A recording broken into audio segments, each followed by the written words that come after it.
It didn't take long for us to realize that after moving to Germany, that Americans and Germans make different sounds.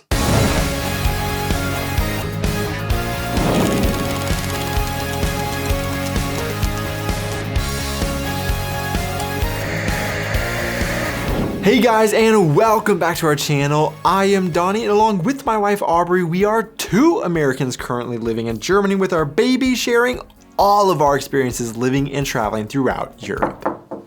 Klopf, klopf. What? Klopf, klopf. I'm in the middle of filming a video. Sorry, but you wanted to go eat, gell? Geh? Why do you always end your sentences with geh? But no, I need to film this video real quick. Can we maybe eat later? Okay, but Zach, I'm starving. Who's Zach?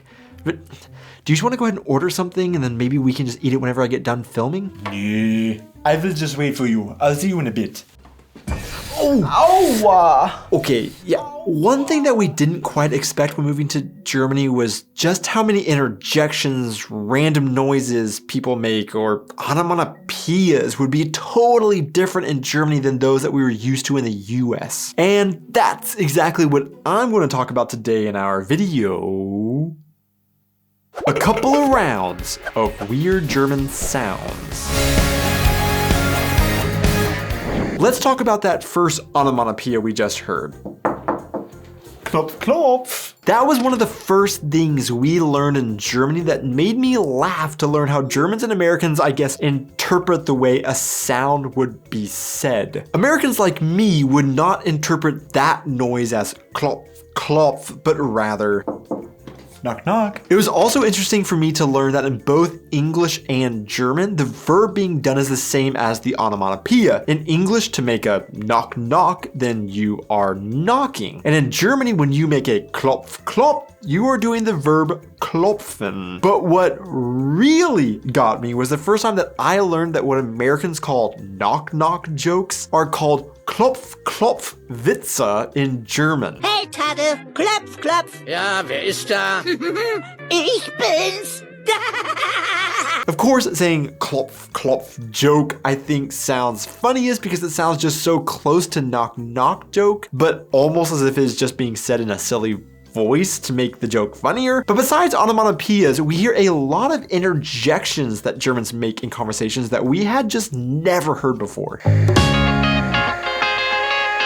So first off, an interjection is an exclamation you make while talking. A great example being the second sound we heard made that Americans don't make. Ach is the German equivalent of when Americans would say, oh. One of the most common ways that we hear Germans use this interjection is in combination with the word so, by saying ach so. In fact, you hear this so often and it is so catchy to hear that after getting over the initial culture shock of hearing this sound, ach, it often becomes one of the first phrases I feel like foreigners adopt even into their English speaking. Now, it isn't uncommon to hear Aubrey and I speaking in English at home. Maybe we'd be in the kitchen cooking. I'd be following the recipe to a T. Aubrey just starts throwing random ingredients together without measuring anything. I'd get on to her about not following the recipe. She wouldn't listen. Then she tells me just to try it, and I respond with a ach so.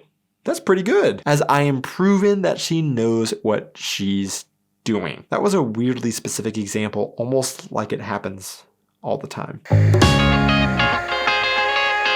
The next funny sound Germans make is a sound that not only varies from what Americans make in the same situation, but also varies greatly inside of Germany from region to region. In our area and with many of our German friends, we specifically hear them making a particular sound at the end of a sentence. But you wanted to go eat, gell? In the same situations, Americans would say something like, but you want to go eat, right? But if they don't say that, Americans might say, isn't it? Or maybe even just make the noise, huh? But like I said, definitely not all Germans make the g sound, and the other very common sound I hear on German-speaking podcasts I listen to or TV shows, for example, is n. Not a huge difference, but different. But I swear, when you're talking with a German, it can sometimes seem like every other sentence ends with g, g, g, or n, n. ne? Even when they are speaking English to us sometimes, they'll say a sentence and still throw in the g at the end out of habit, I guess. But I would love to know from our German viewers, I know there are a ton of variations of this word, so what sounds or words do you hear or make in your region to tack onto the end of a sentence like this? When I was growing up, if my dad needed something done in a hurry, he would often tell us to chop chop. Well, Germany has their own version of this phrase, and that is, Okay, but zack zack, I'm starving. besides chop chop, you probably would hear Americans more often saying something like, Okay, but hurry up, because I'm starving. However, the interesting thing about zack zack, sometimes you will just hear simply one zack. We've heard this when in English, Americans would say something like, bam! For example, we went to the store, ran inside, grabbed the milk, and then zack, we were on our way. Or we've heard it used when, for example, a parent buckled their kids into their car seat, and as they clipped the buckle, they said zack.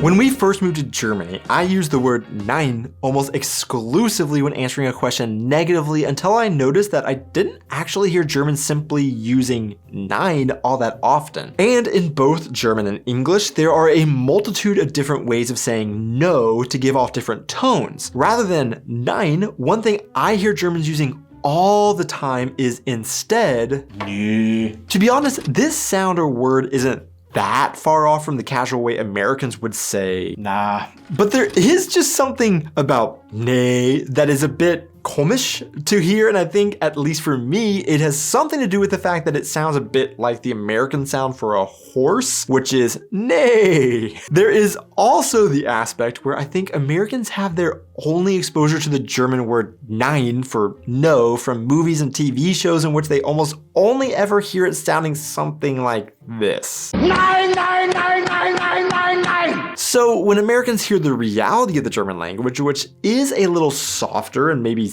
sillier sounding than the harsh and violent examples they are used to hearing, it can catch us off guard sometimes. Now again, this is something that there are a ton of different ways of saying no in both English and German. So what are some of the other ways that you say no in either language? So I just mentioned neighing and how this is the sound Americans make for a horse. Well, we're going to take a quick little detour in this video because this is an interesting side tangent. When we first moved to Germany, we were sitting in a car with a friend from Poland and another from Germany, and somebody made a sound for an animal and we had no idea what that sound was because we as Americans would make a completely different noise for that animal. This was the moment we learned that although none of us speak any animal languages, apparently different cultures and languages interpret the sound that certain animals make completely differently. To sum up two of my favorite animal sound differences that Americans and Germans make for different animals that I have personally heard, I'm going to share what sounds these two cultures make for a rooster and an elephant. So for a rooster, an American will almost always make the sound cock-a-doodle-doo, and you would see it spelled out like this in children's books. Now, I'm not going to say whether or not Americans or Germans interpret a rooster sounding correctly, because I'm sure if we were to ask a rooster, they would say we both have it wrong, but listen to the actual sound of a rooster. And now tell me, when a German says their rooster sound, which is kikeriki, is that closer or farther away than an American cock-a-doodle-doo? Kikeriki to me almost sounds more like a call for an exotic rainforest bird rather than a common farm animal, but you can be the judge. For an elephant, there is an even more interesting difference because when you ask an American what sound an elephant makes, they are going to do something like. But when we say other animal noises in English, we have words for them that we can spell out like M-O-O, N-E-I-G-H, or M-E-O-W. But an elephant? In English, how do you spell? So we sometimes will say an elephant trumpets, or apparently some kids shows would say pawoo, but there isn't really a generally accepted way of spelling or saying the sound an elephant makes. However, in Germany, they do have a very specific way of spelling the sound that Germans say elephants make. Let me first explain that when I was very first learning German, I would watch German children's shows to help because the vocabulary was much simpler. One of my favorites, primarily because of the fun theme song, was Benjamin Blümchen. However, as I have watched the show over the past 3.5 years, I never picked up that when Benjamin Blümchen yells out,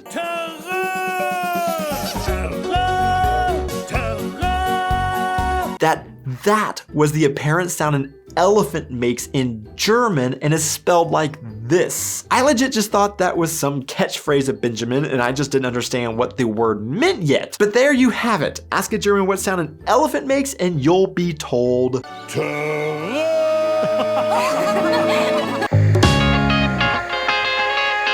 Children are often more prone to getting hurt, it seems, and as we started hanging out with other families with children more often now that we have a baby, we started hearing German children and parents making this sound.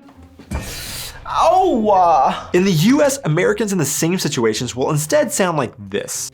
Ouch! Of course, with all of these sounds, there are variations in both the US and Germany. These are just two that I personally hear the most. But for example, in Germany, you will also hear ouch, but they just spell it like this apparently when they write it out. But when a child makes this noise after getting hurt, what do they have? Well, I actually learned this last weekend for the first time when a friend's child hurt his hand and his mother asked him if he has an aua. In the US, I personally have heard this more commonly called a boo-boo, but just like in Germany, you exclaim aua and then have an aua. In the US, a child might exclaim owie and then they have an owie. To see who made it this far into the video, the random question of the week is Nutella or peanut butter? Which spread is better? Thanks so much for watching, guys. Be sure to hit those like and subscribe buttons and I will see you in our next video. In the US, I think I have personally heard more commonly. In the US, to me, in the US, I personally have felt, in the US, I personally have heard it more commonly